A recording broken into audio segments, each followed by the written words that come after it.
Hello programmers, welcome to my YouTube channel Techie Projects. So in this video I will show you the missing child detection using Python. So let's run the Python file and it will open the home page.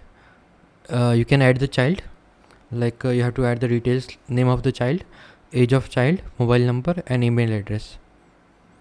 So let's enter all those details and then click on the click here to add photo.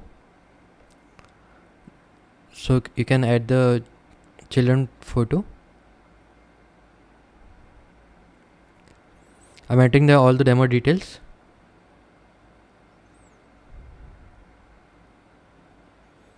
Okay, let's select any picture. Now we are searching for the child. You have to browse same picture and then click on the search child.